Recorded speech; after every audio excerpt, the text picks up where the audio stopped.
నర్సుల దినోత్సవం సందర్భంగా హైదరాబాద్ నీలోఫర్ ఆసుపత్రి నిర్వహించిన వేడుకల్లో మంత్రి పొన్నం ప్రభాకర్ పాల్గొన్నారు. ఈ సందర్భంగా ఆయన మాట్లాడుతూ వైద్య రంగంలో నర్సుల సేవలు వెన్నెముక వంటివని కొనియాడారు. కరోనా వంటి విపత్కర సమయంలో నర్సులకు ప్రాణాలకు తెగించి సేవలు అందించారని గుర్తు చేశారు.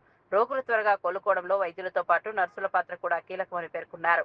ఆసుపత్రిలో నర్సులు అందించే సేవలు ప్రజల ప్రాణాలను కాపాడుతున్నాయని అన్నారు. సేవాభావంతో పనిచేస్తున్న నర్సులకు ప్రభుత్వం అండగా ఉంటుందని హామీ ఇచ్చారు. వైద్య రంగంలో నర్సుల సేవలను గుర్తించి వారికి మరింత గౌరవం కల్పించాల్సిన అవసరం ఉందని తెలిపారు.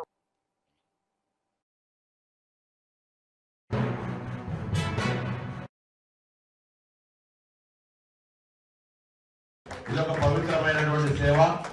ఈ సేవ ద్వారా అనేక మంది వందల వేల మందికి మీ యొక్క ఉద్యోగ కాల పరిమితి లోపల సర్వీస్ చేసే అవకాశం ఉంటుంది.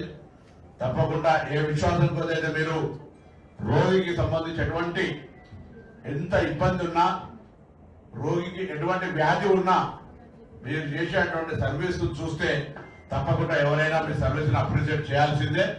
ఈ సందర్భంలో మీ అందరికీ కూడా హృదయపూర్వకంగా ప్రభుత్వం తెలంగాణ పక్షాన మీ అందరికీ అభినందనలు తెలియజేస్తా ఉన్నా. ఈరోజు ముఖ్యంగా ఈ హాస్పిటల్ ఒక ఎగ్జాంపుల్ ఉదాహరణ తీసుకుంటే చిన్న పిల్లలకు సంబంధించి దాదాపు రోజుగా 1500 నుంచి 2000 మంది ఇన్పేషెంట్ వస్తూ ఉంటారు. దాని తర్వాత 1300 నుంచి 1500 దాకా ఇన్పేషెంట్స్ బెడ్స్ ఉన్నాయి. ఇన్ఫ్రాస్ట్రక్చర్ ఉంది, ఇంకా ప్లేస్ కొంత సరిపోవడం లేదు కావచ్చు. ఇది ఎప్పుడో ఎస్టాబ్లిష్ అయినటువంటి హాస్పిటల్.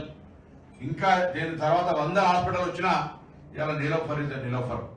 కాబట్టి ఇందులో పనిచేస్తున్న అందరూ గారికి మొదలుపెట్టుకుంటే కింది క్షేత్రస్థాయి దాకా అభినందిస్తా ఉన్నా. ఇందుకు